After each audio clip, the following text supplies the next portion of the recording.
Ladies and gentlemen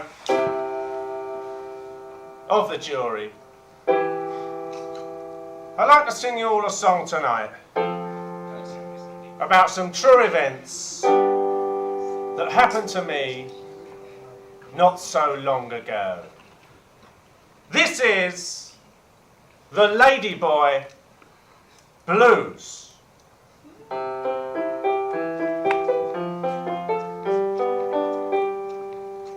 Now, before I start this, I'd just like to say that if any of you do sing along, I would class that as a miracle.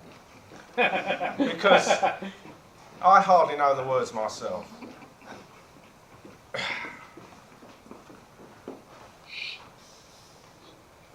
I would pick on you, but we haven't got time.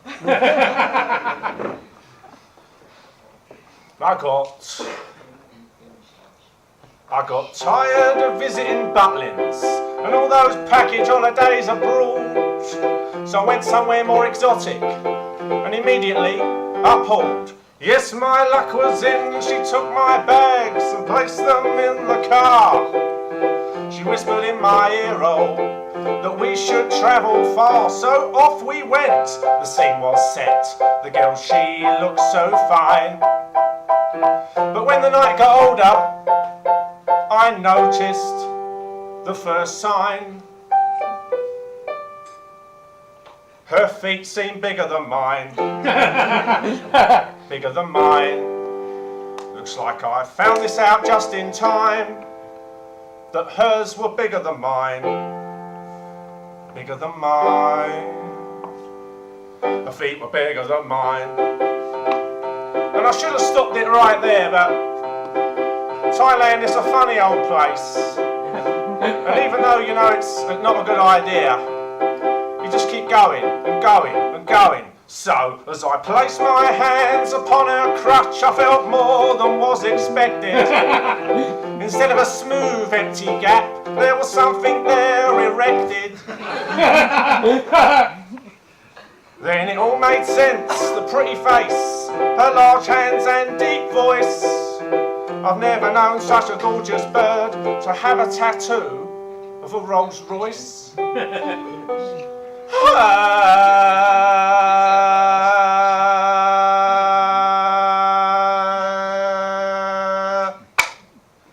Silky hair was as fake as her tits. What a fool I'd been. Turns out it wasn't flesh down her bra, but 2 jars of Vaseline. But of course the real problem still remained between her thighs.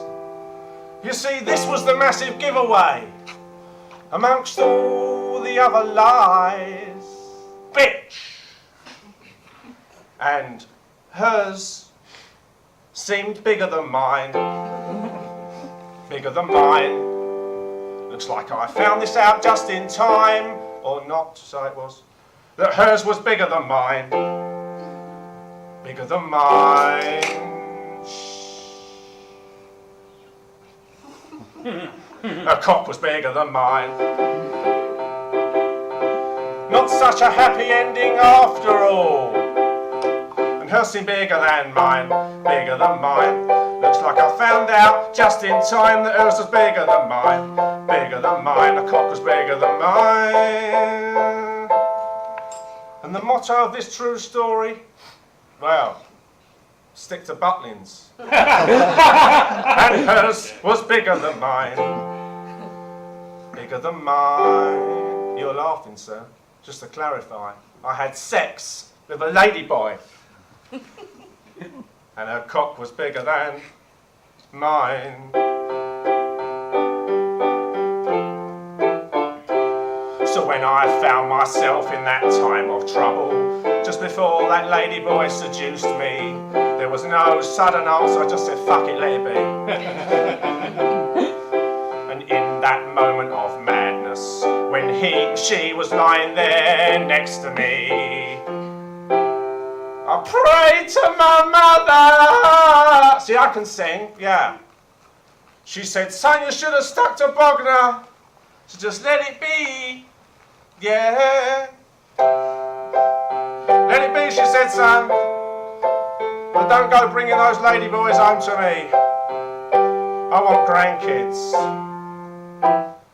Ladyboy blues, yeah. Thank you. Thank you very much. My name is Adam Lasarus. I've got an Uber rating of 1.7.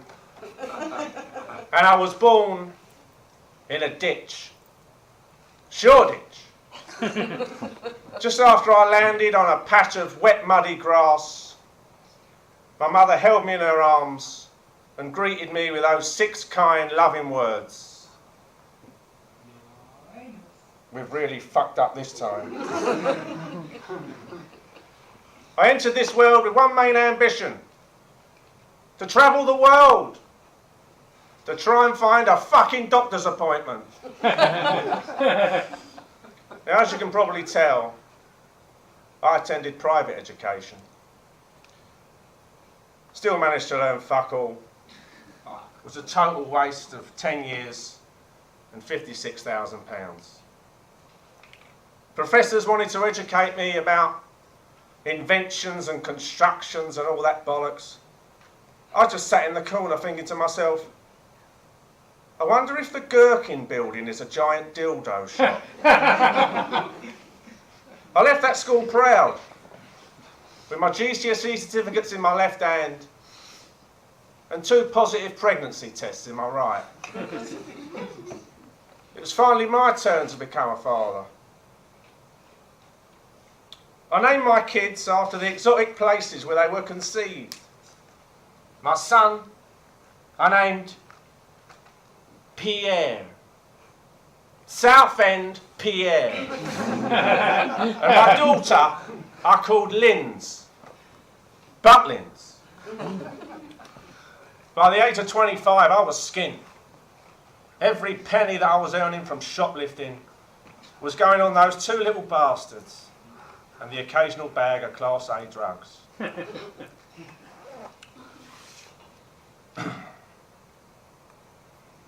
At 28, I thought, fuck this. I can't be living off half a Belgian bun a week. So I started a little hobby that paid, called male escorting. I used fake pictures, of course. I put up ones of some porn star, and I called myself the 12-inch black joystick. Luckily, most clients turned up pissed, like me, and life was great. I was getting a room for the night.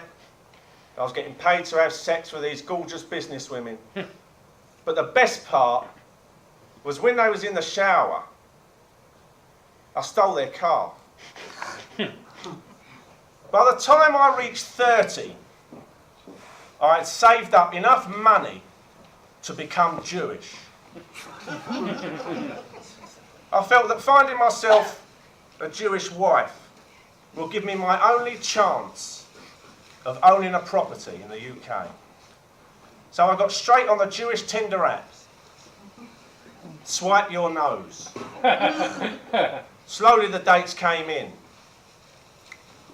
First Jewish girlfriend, Hannah, reminded me of a prawn. She had a great body, but all I wanted to do was rip her fucking head off. The long-term one, Rachel, I can only describe as a vicious Florida hurricane. When she arrived, she was wet and wild. But when she left, she took the house and the car. And my current partner, Rachel the second, well, she's all right, actually.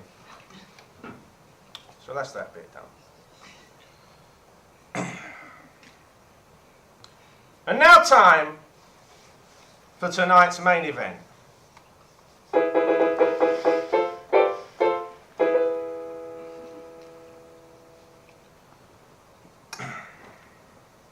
As chosen by the viewers at home.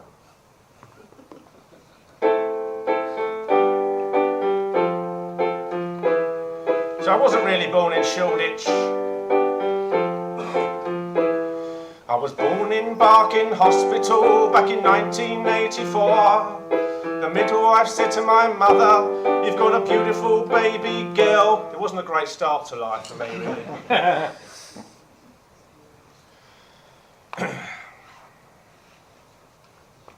Not a good place to sit when I'm on the stage. Madam, what's your name? Mine. That's yours, yeah. Lula. What is it? Lula. Lula. Lula. That's nice. Thank you.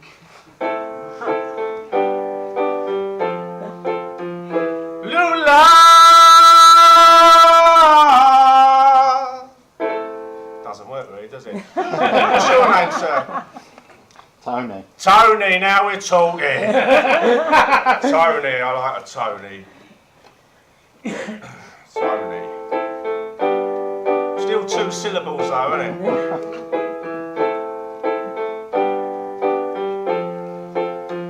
Tony, did you hear the one about the unicyclist with 3 legs?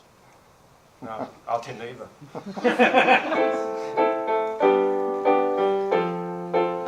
Tony and Lula,